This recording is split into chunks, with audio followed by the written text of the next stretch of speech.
Hello, welcome to 30 Minutes. I'm Rick Anthony. My guest today is Alim Howell, who is a community advocate with Race for Peace, a nonprofit organization that was founded a few years ago by his father, Andrew Howell, who has been on various shows at this station over the past several years. We're coming to you through the courtesy of MLTV and Zoom during this period of, what do we call it now? Staying in place or something like that. I'm so tired of it. I'm sure everybody else is as well. Alim, thank you for being here. I'm glad to see you today. Thank you for having me. You as well. My best to your father. Thank you.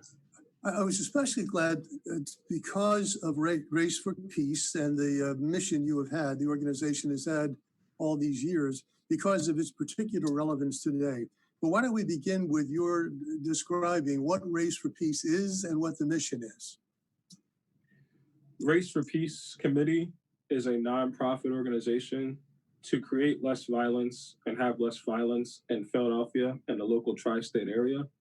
And our mission is to hear voices being heard from citizens in local communities, including Bensalem, Upper Darby, Radnor, Upper Marion, Lower Marion, Tredyffrin, Philadelphia, and Haverford. So we work with all Bucks, Chester, Delaware, Montgomery, and Philadelphia counties. And we want to make sure that citizens' voices are being heard, and anything that has to deal negatively with police, such as the recent events. That's exactly what our nonprofit organization is for, to hear the voices from the citizens and to speak to the superintendents, chiefs of police, commissioners, et cetera, about the issues that are happening in our local streets. Mm-hmm. But as you said, Race for Peace was created, as I understand it, was conceived originally by your dad with the help of an awful lot of other people, principally police officers, superintendents, et cetera, to build bridges of understanding, tolerance, and cooperation between the police department and the communities they serve, particularly Black communities and other minority communities. Is that fair to say? Yes, you're correct. Okay. So my first question is, as a young Black in America today, what was your reaction when you first heard the news that a Black American had been killed by a white policeman in Minneapolis? I assume your reaction, because of your involvement in Race for Peace, was a mix of emotional and intellectual reactions. And your guess would be right. My first reaction was a feeling of shock of what I was viewing on my television, of the exchange between the police force of Minneapolis and the Minneapolis citizen. Secondly, I wondered what words and actions took place between the citizens and the police to bring forth such a detrimental result. Yeah.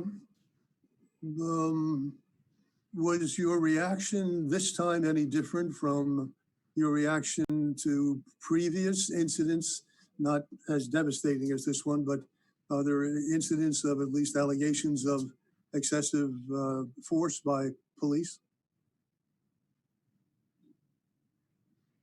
To my knowledge, I haven't witnessed anything as intense as this recent incident, because it's live in full video, with our smartphones now, and it was in broad daylight. I've never seen anything like it in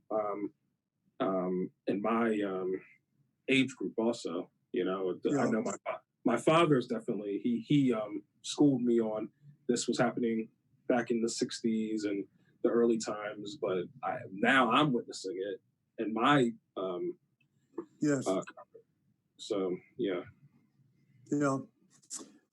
This was particularly upsetting, I think, because of the circumstances. What I mean is, as I understand it, according to reports, the police commissioner of Minneapolis is a Black commissioner, the first Black commissioner in Minneapolis. And for the past 3 years, according to reports, he's really been working hard to change the culture of the department through training and outreach programs. You have worked, your father and other members of the committee have worked with police departments in this general area, as you described earlier, pretty intensely over the past few years. You've gotten to know these people very, very well. You spent time with them, not only in meetings and so on, but socially. what do you think went wrong in this instance? Again, here was a police department that was apparently really trying to change the culture. Now, I know from my consulting work in corporate America, to change the culture, even under the best of circumstances, can take up to 3 years. Now, this police commissioner was in place, I think, about 3 years. Again, you've worked closely with other police districts. You know the training programs they have in place. You participated in some of them. What went wrong in this instance? Unfortunately, there was some lack of sensitivity issues that exuberated from the officer that day. It's been dealt with before in other incidents that occurred. Perhaps extensive sensitivity, personality, and background training programs should be implemented to improve the relationships between police and community citizens. So there should be, when officers go to the police academy, and when they go to the police academy, just like regular college and graduating and stuff like that, they need to be taught, all officers need to be taught racial methods. Don't do this because of this. Don't be prejudiced in the streets that you're policing. That's basically. So with the benefit of 2020 hindsight, in your opinion, and based on what you know, based on your experience working closely with police departments and municipalities, because you've also worked with the leadership of various municipalities, mayors and so on, boards of commissioners, what could the cities throughout the country, what could the cities have done differently in responding to the protesters, the marches in the various cities? Well, I can understand people feeling upset and frustrated, but reacting in a negative way is never the answer. With COVID-19 still in effect and staying at home order, we should behave in peace, and that would be the answer. Okay, but what could the cities have done differently? There was, first of all, there seemed to be confusion. For the first few nights of the protest, absolute chaos. From city to city, nobody seemed to be doing it right. And then as we began to understand that it wasn't just the protesters who were marching peacefully, they were being infiltrated by rioters, looters, and others who have a different agenda. Then I think the strategy began to change because we were dealing with something different. But again, it wasn't the first time, but it was, I don't think we'd ever seen anything like it on this scale since the 1960s. But even then, not as bad as this. Again, it's maybe not a fair question, but I'm just wondering if, from your standpoint and Race for Peace, what advice would you have given to the leadership in those cities as to how to respond? And maybe there isn't an answer because we're all still learning. At some point in all of our lives, we have to have, or something, an injustice has occurred in our lives. Now we're asking for justice and equality. I believe the world needs prayer and love more than ever before, and a feeling of empathy towards their fellow man. All people have to stand strong and be united as one. We have to police the police. It starts from the beginning when they're in training at the police academies, etc. They have to, especially with Caucasian police officers, they have to understand and be explained that when you are on duty, on your job, make sure you don't go by your personal emotion in your heart.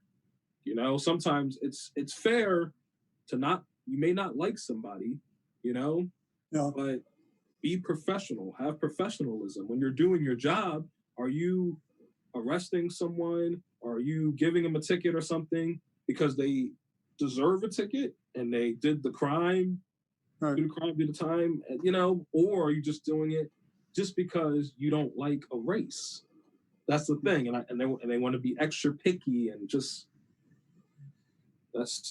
So another thing to try to answer your question earlier, what could the communities and the police could have done? Sometimes it was impulsive behavior that citizens did.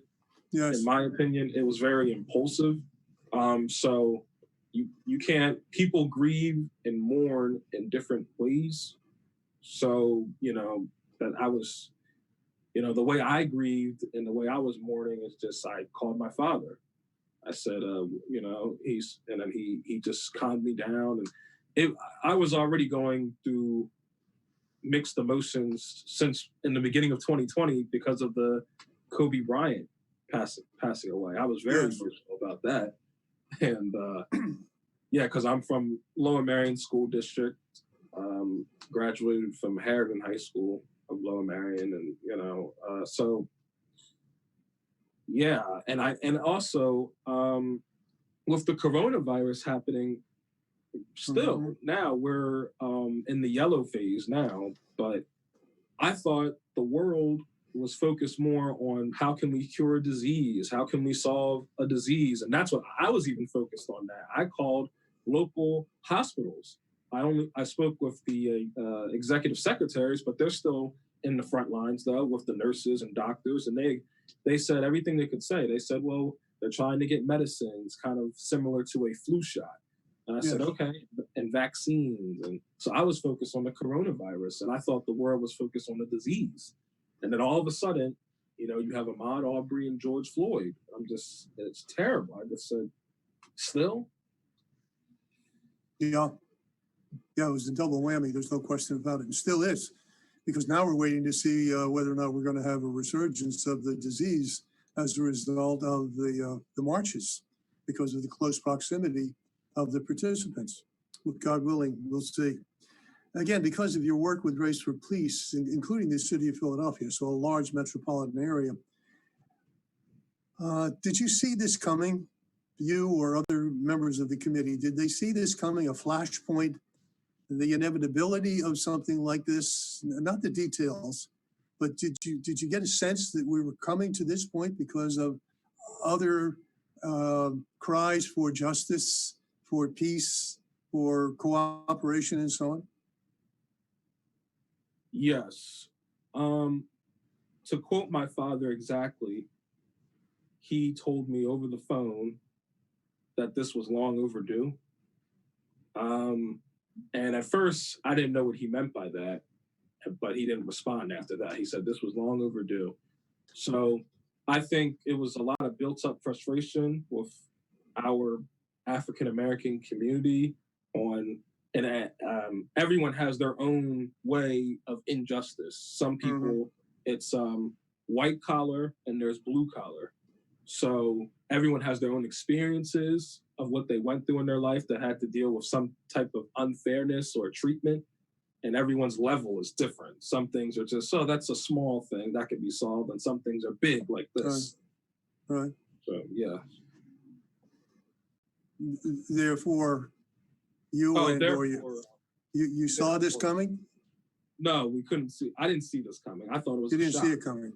No, I didn't see it. Yeah, I didn't see it coming. Okay. In several communities, at least as reported, in fact, there was video of it, police officers, police chiefs, and other members of the municipal governments participated with the marchers. This was, I think, in the fourth, fifth, or sixth day, even took a knee with the marchers, the protesters, to register the importance of the message that it's time. It's time for peace, time for a better understanding, peace, time for justice, not just peace. How did you react to that? I was very happy to see fellow police officers marching. That was great, because I know they have a job to do to protect the protesters and protect from stuff happening and looting and stuff. But sometimes it's just, we have to both shake each other's hand and just respect one another and just come hear our point of view and come to us. Stop trying to, stop policing for a second and just be a regular citizen. You have a hard job, a police officer, a firefighter, a school teacher. That's great, but then as the police officers, sometimes they just have to stop being on guard 24/7. There's still human beings behind the badge and Right. the weapon. They're still human beings. So I'm glad they marched, and that was good. It shows unity. It shows that they're not against us. Because Yeah. to be fair, this isn't the 1960s and 50s, and it isn't nowhere near that. This is 2020. So and there's African American officers. There's an African American Yeah. Philadelphia police commissioner. Yeah. So it's not. They need to just come together and march. If they feel in their heart that Black Lives Matter, race for peace, then march with us. Oh no, we have to. There's no excuse. It's 2020. I could like to broaden that though, because it should be all lives matter. There should be no distinction between color, any other difference, visible difference. All lives matter. I'm thinking about that the black. I've forgotten the city, Alim, but there was a black officer who had retired. I'm a little shaky on the details, and came in because he was called in, and was killed. And I haven't heard any more about him. This man came in on his own, volunteered, and he was killed. We should be mourning him as well, because he's as much a victim of this as anybody else. I think you'd agree. Yes, I do agree, Mr. Anthony. I do agree. Black Lives Matter too. Black Lives Matter also. That's the message. Okay. When I go on social media and I see things, and that's the message I think we're putting across. Our lives matter too. We want to be treated equally too, and have the same type of jobs, the same type of everything that another race has. Basically, we want to be. We matter too. That's what I see. Yeah. Okay. I do remember, and I talked to some of the police as well. Your father introduced me to some of the police officers. I know their patrol that you're working with, and I interviewed some of them. But I remember they're telling stories about the experience of going into the Black community with Andrew, your father, and participating in basketball games and social events and so on. And they said what insights they gained from understanding the key word, from not just developing a tolerance for, but understanding where the Black community is coming from and what certain words mean, because words are important, what certain words mean. And Frank, again, I thought to myself, Race for Peace has been successful in establishing a higher level of understanding, tolerance, and cooperation in this 5-county area you listed before. Why can't that be replicated in other parts of the country? You're not the only organization, I don't think you are, out there with the same mission you have. Right. Sometimes, I know recently with celebrities, what they're saying, and they grew up in rural type areas, in the inner cities. They say sometimes it doesn't happen because of the economic status of people. Yeah.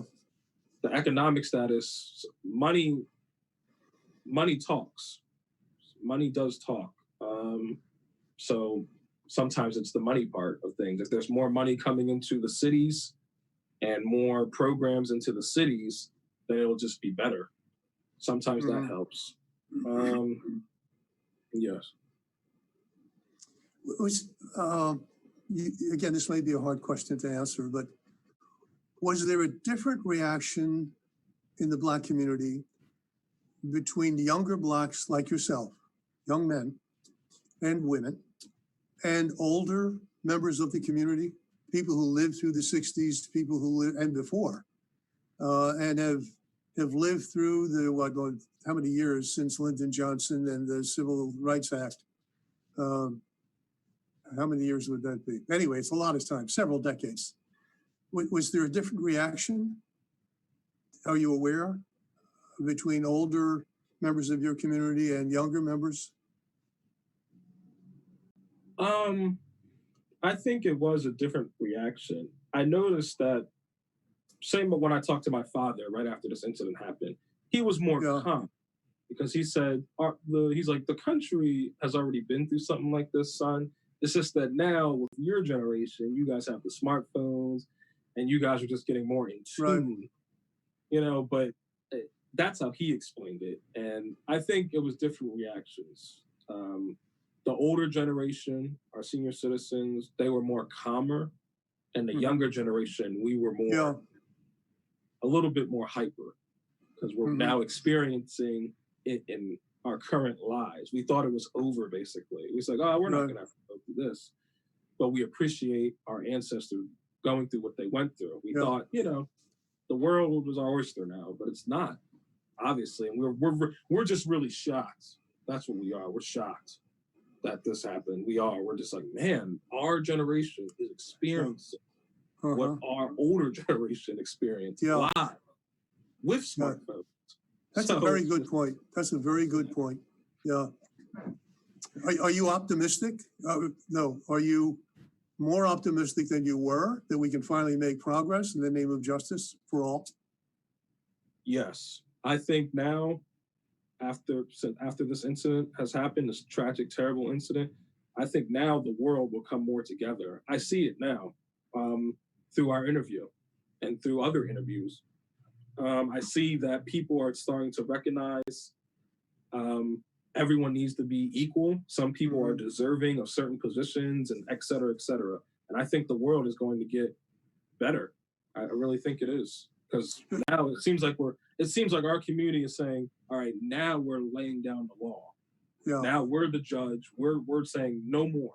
And I also like to add on social media currently, there's postings of quotes, like 5-sentence quotes of we are Black men, we are Black women. I liked seeing that. I really did, because it shows we're lifting each other up. We're not trying to be in competition with each other, you know? Do the events of the past several weeks, does it change the mission of Race for Peace in any way?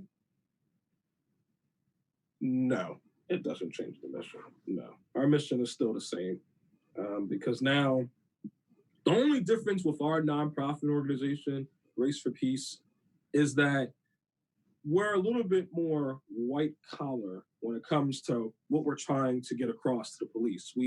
Like right now, I'm wearing a dress shirt, and I would go to the superintendent of police office, or my father would, and he would talk to the superintendent of any township, Lower Marion, Radnor, and that's how we would get our point across. Instead of standing outside the police department saying with a sign, "Race for Peace, this police department is terrible," and we're doing it in a different way, respectfully, because nothing's going to get done if we're outside their department. They're going to be trying to protect us and make sure it doesn't get rioted and all this mayhem. You have to knock on their door softly, but then speak loudly and have a message that's loud and makes sense. Alim, how does the Black community, not just Race for Peace, although I think it's part of Race for Peace's responsibility because of the leadership position it has, not only in the Black community, but in the white community as well, because of the contacts you've made, the relationships that you have. What responsibility does the protesters, the protestation in the Black community have to keep the rioters, keep the looters, keep everybody else who has got a different agenda and is just using this as an opportunity to advance their agendas, not yours, but their agendas? That's a really good question. I believe most United States citizens want to have a peaceful nation, one where they are free to travel and enjoy other states and countries, a place where future generations can thrive and be fruitful, a place where we can all be in one place that our ancestors will be proud of. Okay, that's your wish. That's your goal. That's what you pray for. Yes. But how do you how do you keep the noise out of your call, the Black community's call for justice, for equality, because that noise gets in the way. That noise irritates, aggravates even members of the Black community.